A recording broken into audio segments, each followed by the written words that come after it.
All right, teammates, we are back once again. If this is your first time listening to the Move Swiftly podcast, welcome to the show. Welcome to the number one show on innovative teamwork. Great to have you. Looking forward to having you back for more.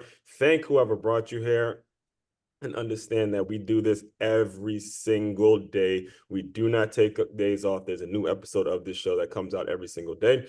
To my regular listeners, it's become the expectation now for you. It's become the norm for you to be introduced or to listen to people that have an unbelievable story, a story that involves resiliency, a story that involves triumph, and a story that involves getting rid of the excuses and all the extra baggage that people use as an excuse not to go make something out of themselves, not to go make something out of their life. So Miss Donna Tashjian, founder of Vibrant Living, has just an awesome story, and I cannot wait to dive deeper into it with you. So with all that, Donna, welcome to the show. Thank you, Ajwan. It is a pleasure to be here today. Yes, so let's just get things started off right. And we talked a little bit before we started recording because I looked you up before doing my research on the show. And when people look you up now, they can assume that you have it all together, right? They can Oh, assume yeah. that you have that lovely smile that you have. I mean, they can assume, look, Donna, I want to be Donna when I grow up. But it's like one of my favorite speakers, John Maxwell, says, he goes, yeah, when he gets kids coming up to him saying, look, I want to do what you do one day. I want to be an author. I want to do what you do. His question to them is like, do you really want to go through what I went through though? Do you really want to do what Mhm. I did? And you grew up in a situation where you had to grow up early. You had to, make some pretty adult decisions at an early age. So you can kind of go a little bit into your background and then we'll kind of go from there. Sure. I grew up in a blended family, and I remember during one time, our house was included with my dad's job, but he made $2 an hour, supporting a family of 5 kids.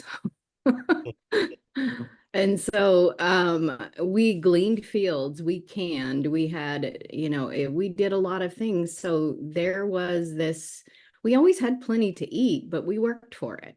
Yeah, yeah. And so that's a lot of the beginning stages. So there was this, and it, without getting a whole lot into it, my biological father, there's abandonment, which causes issues and beliefs about yourself without you ever even realizing it. Yeah. So all of this was in play. And then at the age of 14, someone that was close to our family hurt me, is the way I describe it. I became pregnant. It wasn't consensual. And I grew up in a religious home, and this wasn't okay. It didn't matter why. And my parents did the best they could, but they didn't know how to talk about it. Right. They didn't know how. So it was just as if I was Mary. I'm just pregnant. And there's no discussion of how and why or any of that. So I'm a mother at 15 Mm-hmm. and trying to figure out how to go forward and how to provide. I had a little girl. And I remember holding her at 15. You know, remember where you were when you were 15? It's like, just take a minute. Where I was I when I was 15? Listen to me. Worry about football and playing video games. Okay, just so we're Yep. clear, listeners. Yes. We're that good You about know, football. what are, I was the not. stuff we're supposed to be Yeah, doing. exactly. Right. Right. Yes, there's this stuff we're supposed to be doing at 15. And does that girl like me? And, all of those kind of things, and hanging out with your friends. And I remember holding my little girl in my room and crying, going, I don't know if I'll be a good mom, but Mhm. I can't give you away, and I couldn't end your life. And so learning to be able to figure out how to make it from there. I graduated high school before I was 17. I was full-time employed before I was 18 and in my own apartment. So I'm 18 with a 3-year-old, just kind of getting where you when you're 18. It's like, and I remember wondering, there were times where she ate and I hardly did. There, I made $1 too much to get food stamps, Yeah. and I couldn't get help. Yeah. So there was a lot of struggle, Yeah. and the things that I have learned to get through those obstacles, like you were talking about with John, is the reason why I'm now today helping people to overcome. I call it turning your baggage into luggage, Yeah. so that you can have a life you've always dreamed of, regardless of what circumstances may have dished out to you. Yes. And, sometimes we cause them, sometimes they happen to us, Hmm. sometimes they just stink. Yeah. And how to be resilient and how to now in turn help other people is what I do today. One of the things that was very consistent in a lot of the interviews that I've listened to you in the past, just getting ready for this, was your love for God, excuse me, your love for God and the Yeah. trust that you have in his word and the trust that you have in the relationship with him to make sure he's always at the front. Even now, you're a happily married woman. You even said, look, as great as this guy is, he can't fulfill my needs the way God can fulfill Right. your needs. And you had mentioned something in your kind of your upbringing in regards to religion, and you made a very important distinction that I think everybody needs to hear and everybody needs to understand is that there's rules which kind of welcome religion, and then there's relationship. Because as you were talking, I'm picturing a 14-year-old. My niece is going to be 15 in literally a couple of weeks from this recording, and I'm picturing her. I'm picturing the amount of 15-year-old girls out there that,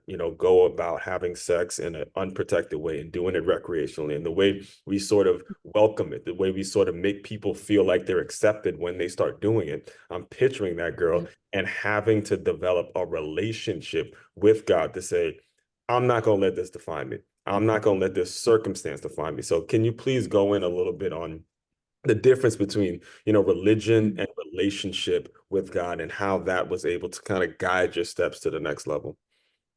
Yeah, my parents introduced me to God, and I'm very, very grateful for that. Hmm. The denomination that they belong to happened to be very rigid Yes. in a lot of their, and what I discovered through the isolation, because I was isolated, I was hidden. There was nobody, I didn't have a cell phone. There Right. was no internet. There Hmm. was no communication with the outside world. Right. And then not only that, Alone. not to cut you off, but nowadays there are resources there. I mean, this happens. Yep. There's whether it's Planned Parenthood or whether it's anybody that's fighting for these abortions, like there's actual resources to where young ladies, I sad to say, I've gone and done workshops with certain high schools, and there were high school girls showing off sonograms as if it was something cool, as if it was something that, hey, I mean, I'm in South Florida. This was like in Miami, and I mean, me and the athletic are walking by, like, what, as if it's like something that's a normal thing. So, yeah, Yeah. you're right. It's so much of a need to really develop that relationship. That's why I wanted to make sure I get your Yeah. input on this. And it wasn't Yeah, it wasn't as common. societally Right, accepted right. as it is today. And I don't know that that's a good thing, No, it's that, I'll tell you how. at all. I don't think there should be so much judgment, Right. but but at the same point, it shouldn't be that this is norm and that you're abnormal Hmm. if you're not having sex, Exactly. Thank you which is for the people that. Yes. the way that it is it's abnormal if you're not active, sexually active. And that's what our kids are facing today, which is Right. horrendous. Right. And there is so much pressure during that time. I got the pressure after the fact because now I have a child. And so And that was when it I wasn't his did, fault though. It was an irresponsible man who did this, and that's the part that fires me up. Just thinking as a man's from the man's perspective, this was an irresponsible, disgusting yes, man who didn't have enough courage to say, I mean, you shouldn't be doing that, period. But you didn't have the decency to, first of all, not do that, but then take care of the person, be someone that's actually responsible enough. But we're supposed to look at you like a man. That's the kind of fucking well, excuse my language. That's the kind of role models and that's the kind of bullshit that you put out there for young men to see. So Yeah. that was the part of your story that actually pissed me the fuck off when it comes to how irresponsible we as men, as leaders, need to be when we're supposed to be the ones guiding. Making that okay. You know what I'm saying? So Yep. anyway, go ahead. I agree. Like before I go too off. Back to my story. Back to your story. All right, go ahead now. Do your thing. Take a breath. All right, my coffee. But yes, I mean, and I told you, yeah. I went through all of that anger. I Mm-hmm, definitely went through all of that emotions that are there, and trying to figure out what to do. I mean, and I developed a relationship in that isolation, and sometimes we try to really avoid being alone. mm-hmm, And there's something about, if you will, those desert moments yeah. that really fortify. And then through that, I developed a relationship with God that nothing can shake. Absolutely. I've encountered all kinds of things. I got lots of stories. Mm-hmm, But I mean, I used God's word every day. One of my scriptures then was, "You promised your seeds wouldn't beg for bread." mm-hmm, And I'm trying to figure out how to eat right. and pay the rent and all of those kind of things. So relationship is vital for knowing God, not knowing about God. Mm-hmm, I know about you, you know about me, mm-hmm, but to truly know each other, we had to have spend more time together. mm-hmm. Read what I've written, if you will, using that as an example, and learn about each other. And so it's a big difference to me. And one of my quests is to help people to know God. Man, okay, so when as you're going through this, because now I'm trying to kind of picture it in terms of how this happens in your life or how you're able to manage the amount of responsibilities that you continue to still have to have, even though you have this daughter. So you graduate high school, you still, again, you don't make an excuse for it. I can only imagine what actual high school was like for you. I did a correspondence course. I couldn't go You to public can high go, school. you can even go, like why they No. didn't let you, or My parents said no. so they, So oh, oh, yeah, so I went to what we would call homeschooling, but this was where you mailed your test in. There wasn't internet where you could email stuff. So I did a form of homeschooling, and I have a diploma from that school. oh man. So that's, again, that's this news to me. So this is more isolation. This is, again, Yes, not healthy stuff because you're not interacting with peers your correct. age. You're not able to do that. So, all right, you do that, and then you get to the collegiate level and you have your own apartment. How were you able to manage school, work, and raising a child? Like, can you kind of walk us through how you were able to do it? Because you just said, look, I was $1 short from food stamps. So I'm thinking, how was Donna actually able to manage this without just saying, I'm done? I'm giving my, like, I can't, like, to me, I'm overwhelmed just hearing the story. Yeah, I was advised to quit my job because then they would put me on complete assistance. I Hmm, could have gotten it, but that wasn't who I was. wow. So by the time I was full-time employed, I worked for a doctor's office in a medical records department, and I was working full-time. I hired a sitter to take care of my daughter. Hmm, She wasn't in school yet. This is still preschool age.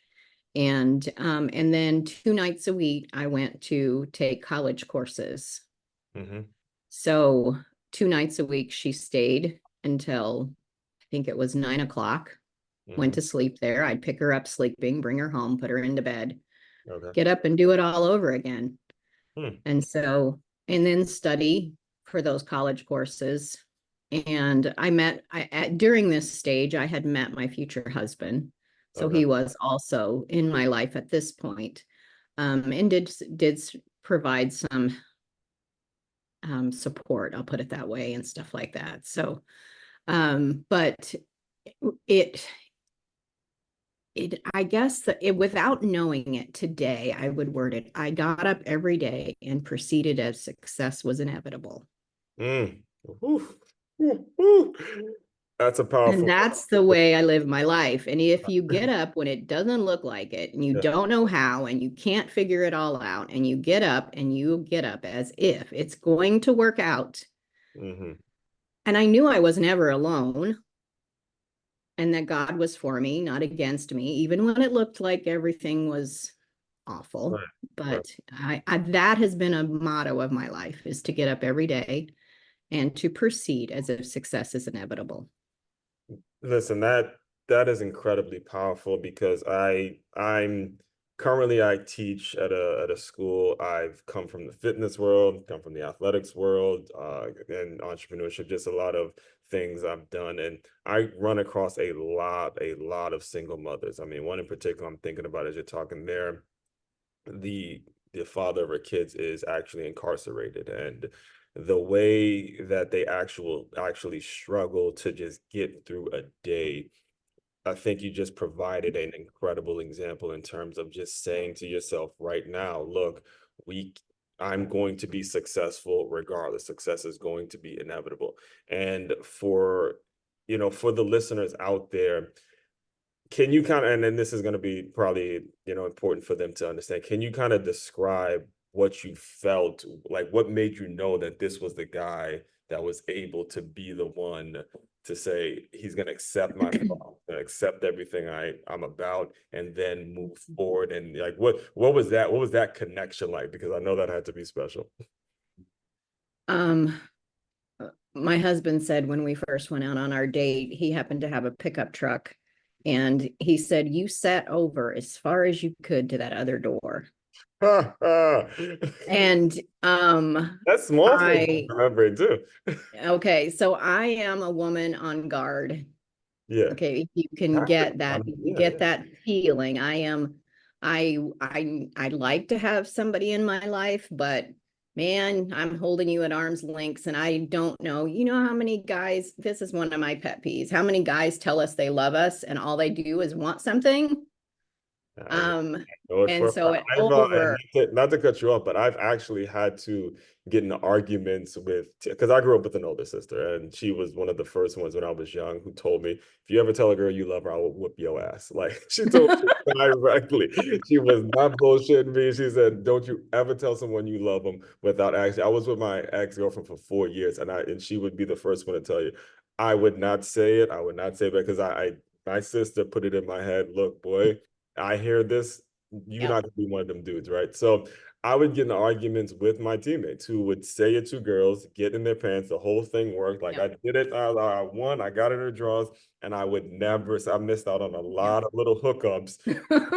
Would not say it, and I used to get into a lot of back. So I'm glad you actually Yeah. confirmed that. Man. So Oh, anyway, yeah, go ahead. one of my mom asked me when I was dating him, she says, so how do you feel when you with him? Mhm. And I said, and I just paused and thought, I'm like, well, I'm no longer over against the door. I'm sitting next to him. Yeah. But I said, on the way home from the movie last night, I'm like, I fell asleep on his shoulder. Like, I've never fallen asleep on anyone's shoulder with any man in the room anymore. First night. Is this the first night? And no, this is not the first night. We've been Okay, okay. dating a while, Sure, okay, quite okay. a while. Okay. And so it was all of a sudden, without even realizing it, I'm Mhm. comfortable and I know that this man is safe. The first time he told me he loved me, I just said to him, that's nice. Yes, And yes, he goes, it was a balloon and it went, yeah, boom. It's just like, yes, well, that's yes. nice. And in my head, I'm like, well, we'll I just, see if you I just do. pictured it. I just pictured it. Listen, lady, and I hope my nieces listen. That's exactly the way it should be, ladies. That's exactly the way. Because I actually heard, I think it was Rihanna was talking to Oprah on like one of the Super Soul Sundays, and she was telling her, she was talking about her grandmother that passed away. She goes, the guy has to love you a little bit more. The guy has to love you a little bit more because women, they're nurturing by nature. Women, they want to help, they want to be in that. But if the man doesn't love you a little bit more, then it doesn't fit. It doesn't fit. So as men, the real ones out there, they're gonna want to pursue you. They're gonna want to, what the hell you mean that's nice? The real ones out there are gonna want to say, hold on. Let me explore this. Now, the ones that just say it back, it's like, all right, I got her now. I'm just giving y'all some game. I'm giving you guys the truth about the Yep, situation. So absolutely. So anyway, yeah, go ahead. all of that was going on, and nevertheless, we are coming up on our 40th anniversary. 40 years. 40-year anniversary. And all right, so in regards to outside of just the personal life, were you able to finish school and then build your business? Like, how did it get out to where Yeah. you developed the coverage I line? did. Yeah, so I did not finish college. I don't have a degree as far as college goes. I have a lot of other certifications and things like that. A lot of life lessons, that's for sure, because college, isn't really the same thing. right. And so, no, later on, my husband, when I met him in the state that I was living in, he was in the military. He got out. Mm-hmm. He moved back to his home state, and I soon followed. And then we were married shortly after that. He adopted our daughter. Right. And then we had other children, and I became a mom and that kind of stuff. And then I worked for a while. So I founded my first nonprofit when I was 22. Mm-hmm. I say it now and I'm like, wow, I was young. um, The thing is, but too, when you don't know that because this is 4 years after high school, you feel old, but now you're looking at like that 22 is a young, that's really young. young person. Yes. Yeah. So just, and all of those different things, but everything I did was always had a form of coaching. Mm-hmm. We didn't always call it coaching. In church settings, it was discipleship, pastoral care, those Yeah. kind of things. And so I've just always been in that. Probably over 30 years I've been helping predominantly women, Mm-hmm. men too, but predominantly women, to overcome stuff that happens. And unfortunately, there's a lot of women that can relate to my story in Yeah. some form or other. Right. um, and I've heard stories that just make you cry, Mm-hmm. um, at the what people have gone through and the resilience that's there. Mm-hmm. One of the biggest keys, I want to touch back to you talking about to those single women that you had in your mind. Mm-hmm. One of the biggest keys that brought me to where I am today is, first of all, understanding that I am the creator of my world. Mm-hmm. I am the creator of my experience, me and God, and Mm-hmm. quit relying on a man Mm-hmm. and quit blaming. Quit blaming, quit being angry, all of those kind of things. And I'm going to say it because I felt it all. And as sooner you can learn and have someone help you figure out how to forgive, Mm-hmm. what is forgiveness anyway, Mm-hmm. because that's so misunderstood, and how to quit blaming, how to quit looking for somebody else to fix it. And you and God, or a coach, a mentor, having someone to help you through this. But forgiveness, without it, you won't be where I am. Learning how to let go, how to truly heal, Yeah. um, is vital to be able to be the woman that God had really created us to be, irregardless to what has happened to us. So when it comes to what you mentioned in regards to coaching and having all these certifications and having all these life experience that in some way, shape, form, or fashion involved coaching and helping people get through certain things. How do you coach the forgiveness aspect of it? Because I myself have actually gone into back and forths with pastors about the element of forgiveness and then what you forget, how you're going to forget and forgive. I myself struggle with kind of like tennis ball playing with those two things. Do you forget everything that happened to you? And if you can't forget everything, how exactly can you fully forgive and all that kind of stuff? And I'd love to hear your input or your process in regards to how do you actually go about teaching it, and how is it something that you still, I'm sure, incorporate in your day to day every day? Because you don't, just because you're a couple of years older, you don't forget what happened to you at 14. You don't forget that guy. You don't forget every single moment that it happened, and it takes a forgiving attitude. It takes an incredible amount of forgiveness on your end to walk into this world fully and then tell somebody how to do it that has been through virtually the same thing you went through, and you're seeing yourself like your younger self, and you're like, oh, all right, I got to do it. So speak on that a little bit. Sure. There's some big misconceptions. I don't know where the heck forgetting came from, Hmm, because it's not in the Bible. It hmm, doesn't say you have to forget. It yeah, says God forgets, right. but it doesn't say that we have to forget. And so that, to me, that's one misconception that stops people, because I can never forget what happened, kind of a thing. Is that Or if I forgive, these are some lies, if you will, and some misconceptions that we believe is if I forgive, it means I got away with it. If I forgive, it means I'm saying that it's okay what happened. If I forgive, then all of those kind of feelings. It's like that I'm trying to think of any other statements that I've heard, but all of that, it's like, it means it's all right that they did this. I'm saying that they can get away with this and they don't ever have to pay. That's the And feeling that gets put out there is like, exactly. if I'm And it's soft, like so, friends with them. Yeah, that's the feeling that. yeah. And I mean, if we use me, for example, if I stayed in unforgiveness, I am giving that individual, that incident, Hmm. real estate in my mind for the rest of my life. Hmm. And I'm sorry that he's not worth it. Wow. And so learning that forgiveness is about setting me free because I'm not making them pay. Yeah. If they're truly a jerk, because I don't swear, so I'm using jerk. You get the picture, you can I fill know. in the blanks. It's like if I'm they're still truly working a on that jerk, myself, so I guess. me staying angry will just make them smile. Yeah. And so we're not hurting them. God said, everybody reaps what they sow. And Mhm. you truly know you've forgiven when you can pray that they don't reap what they sow, Yeah. that your heart has changed. So the first step is recognizing the lies that we're believing. What are the lies that are coming up as you listen to us talk that you've believed about forgiveness? Mhm. Are they even true? Because unforgiveness is me drinking poison and thinking it's going to harm you. Mhm. And the only thing it does is eat us up inside. It And does. it also stops me from being confident. I stay all my life afraid. Yeah.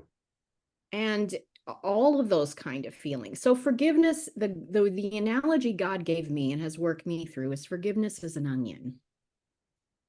And I forgive today. Let's say I know I didn't do it right away, but let's pick 17.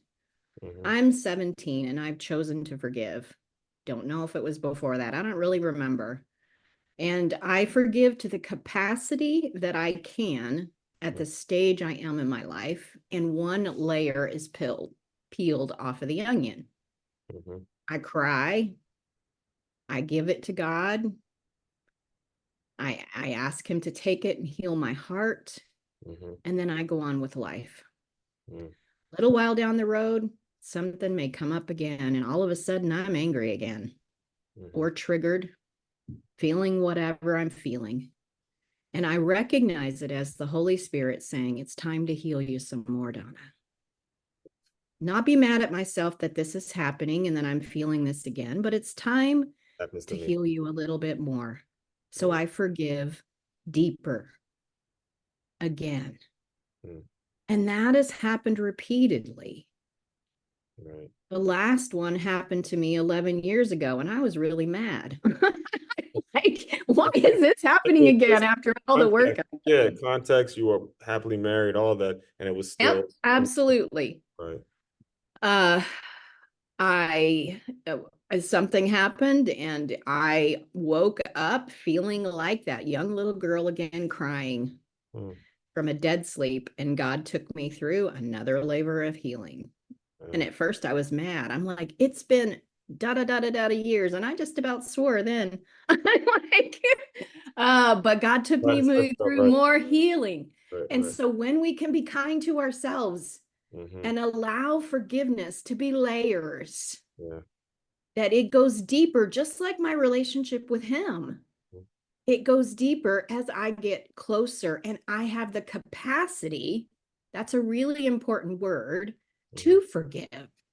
When I'm hurt, insecure, angry, you only have a certain capacity to even love. And Exactly. as you receive his love, then you have the capacity to love. Yeah.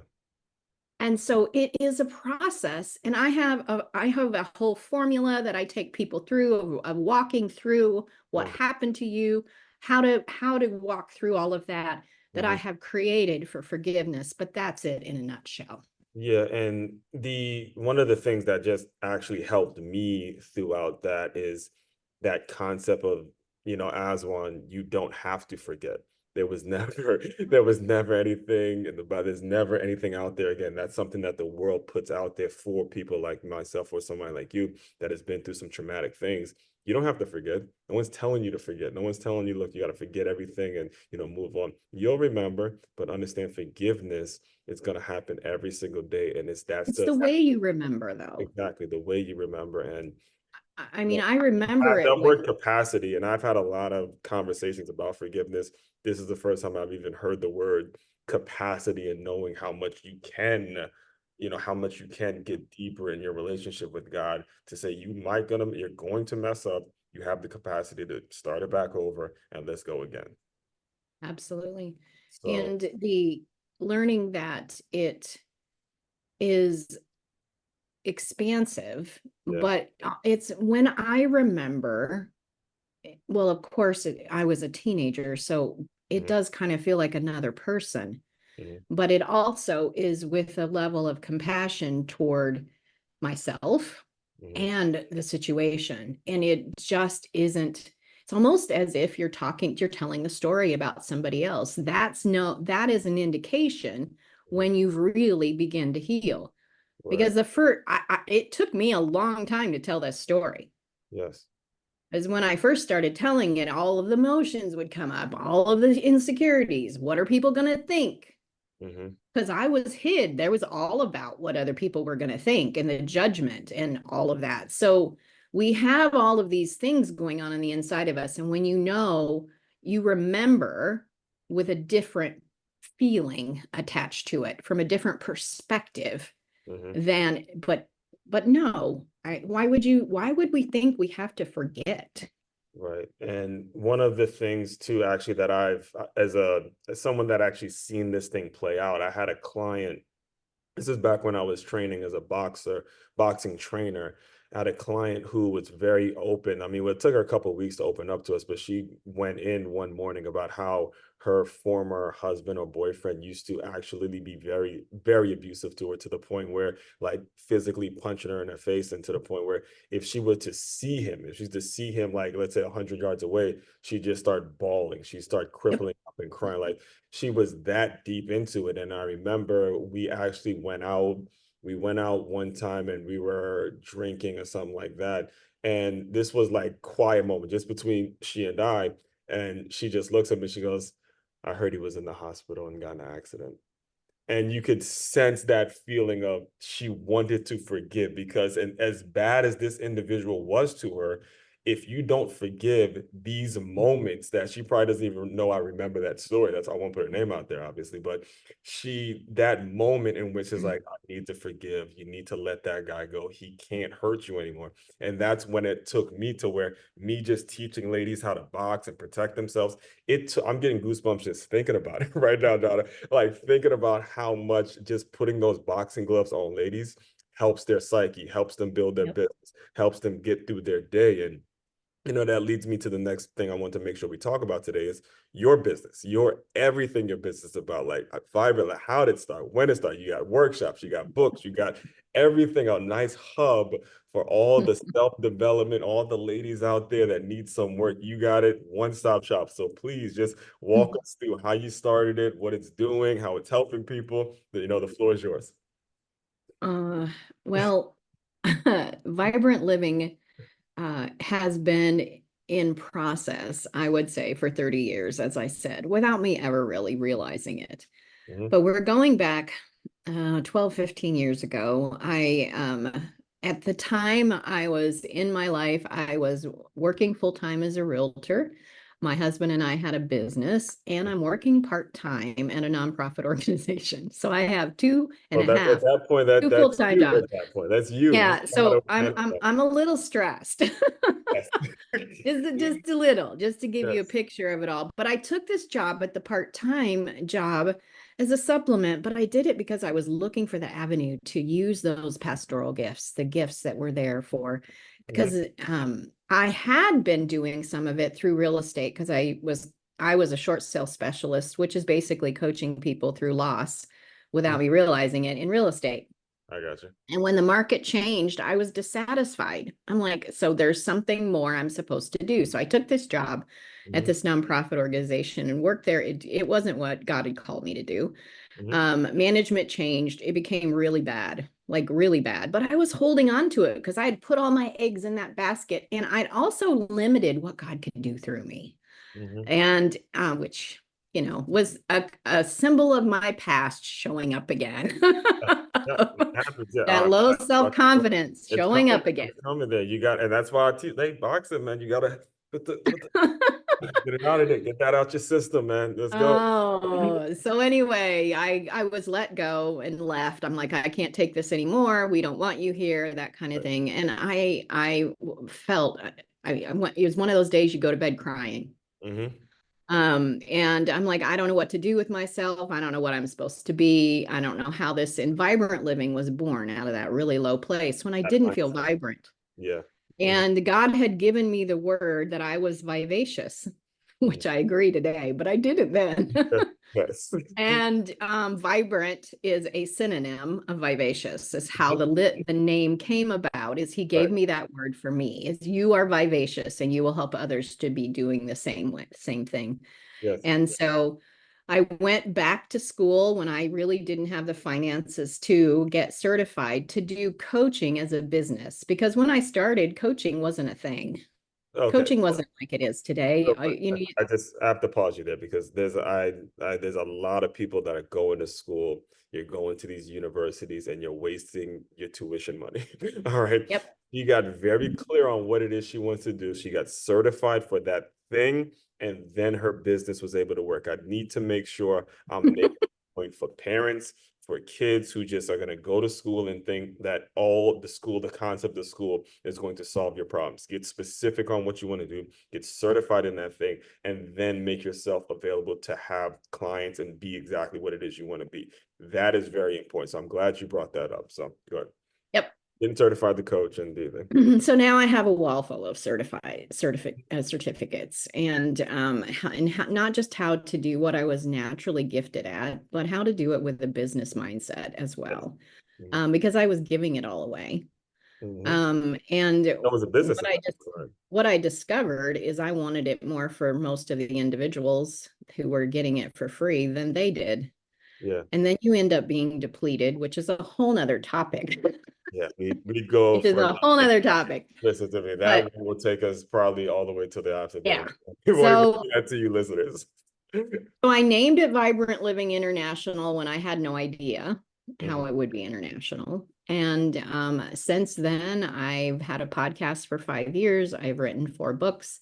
I have a YouTube channel, and I coach people all over the world. Well, predominantly the UK, but I talk to people all over the world every day Right. and helping just to know Vibrant Living focuses on 3 areas.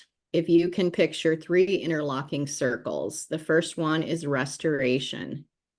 And that is the healing process, restoring identity to really who God created you to be, not what has happened to you and not what somebody has told you you are, Mm-hmm. but who you truly are, restoration. Mm-hmm. The next interlocking circle is revelation. That's that clarity. It's getting insight into there's nothing like clarity to break through all of the fog. Right. And the last interlocking circle is redesigning the life you would love. And so that is vibrant living, helping people to do all 3 of those things so that they can discover who they are, who God created them to be, what their purpose is, and how to step in their true identity. I Mm-hmm. just did a YouTube video that came out Sunday on stopping identity theft. Mm-hmm. And I'm not talking finances. So Exactly. what that looks like and helping people to understand all of that. So I do workshops. Not sure when this will air, but I've had a women's summit where I have speakers share. So there's a lot of resources Yeah. but the most powerful one is to schedule a VIP consultation, because wherever you are, I guarantee you, I can help you go to the next level. Yeah, we definitely got to chat about that once we're off here. Just right, like literally before you, the guest before you is actually a life coach who is right. I'm in West Palm Beach, Florida, and she was on, and we were talking about the same thing in terms of creating events. She has a summit going on in Peru, and it's again a lot of the things that you are touching on as well. But I do want to make sure I ask you this is when you talk about identity theft, how do you teach that in this social media fueled world? Because I would imagine just the thinking of how to talk about your identity, social media is wrapped up in it because you can be one person on social media, then you could be a completely different person when people actually meet you face to face. Yes. And when I teach social the talking about stopping identity theft, I'm talking about living authentically. Yeah, And I use the word living audaciously and living authentically. right, And to me, they go together because audacious is a boldness to take risks, to mhm, be who you really are.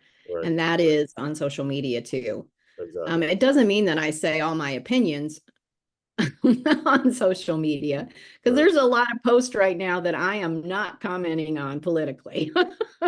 Oh That yeah, I have opinions that is no, it's not going to go anywhere. It's not going to yeah, change anybody. It's not going to do any of those kind of things. So sometimes we just get ourselves in trouble by yeah. commenting on things that are really not going to make a difference in the whole scheme of things as you talk about social media.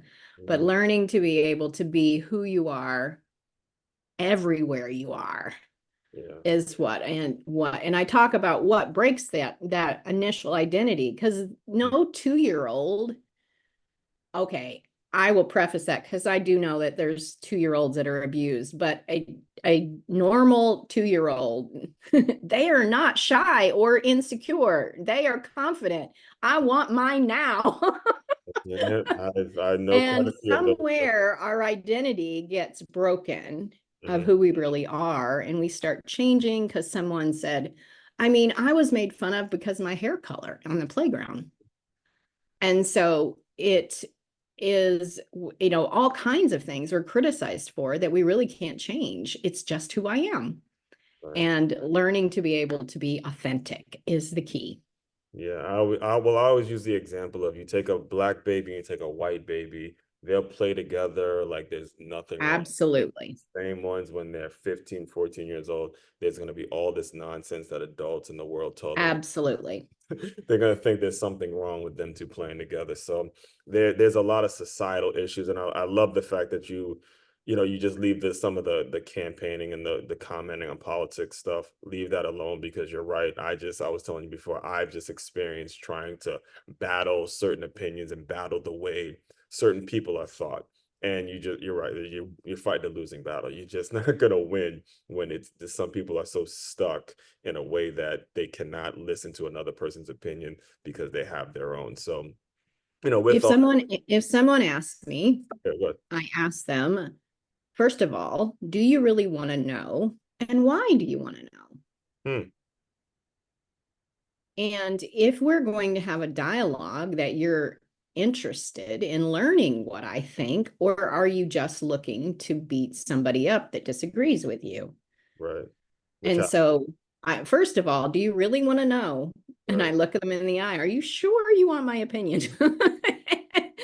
and I then, have no and then idea too why? sometimes. Right, right. I have You no know idea that what they're mom gonna say. eye. Yeah, yeah. I felt it myself. So I already know. I already know they get it. And then why do you want to know? Right. I am a master question and I always ask questions that Right. make you think. It's like, so why am I posting this? Yeah.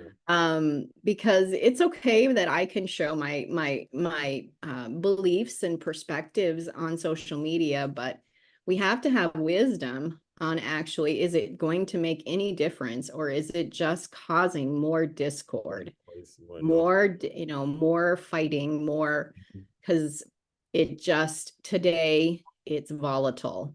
It is. It's difficult to do all of that. So that's my perspective on that. Yeah, I just wrote an article. I looked this up.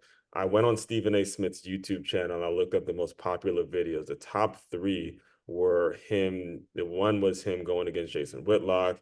The other one was him talking about Diddy. And the other one was a thumbnail that says, "You are full of shit." And it was Mark Jackson. You know, three videos that were just, again, black guy going versus black guy. And I want to make the point that, you know, that's the minds of the masses. You know, that's just what is entertainment to a lot of people. And you're right, if you do have a good cause, or if you don't want to create more noise, and you want to actually just do something that's going to help people, then sometimes the wisdom in you has to say, let it go. Let it go, Aswan. Let it go, Donna. I know you have an opinion, but it's not gonna move the needle. Keep focusing on the people that want to be helped. And that actually brings me to the next thing I want to get try to make sure you're on record saying is, you know, who is the ideal client, or who's the typical person that you try to serve and try to help, and how do you help them? And then we'll officially kind of close with that.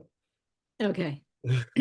I love to work with people who want more out of life. Mm, They have even thought, is this all there is?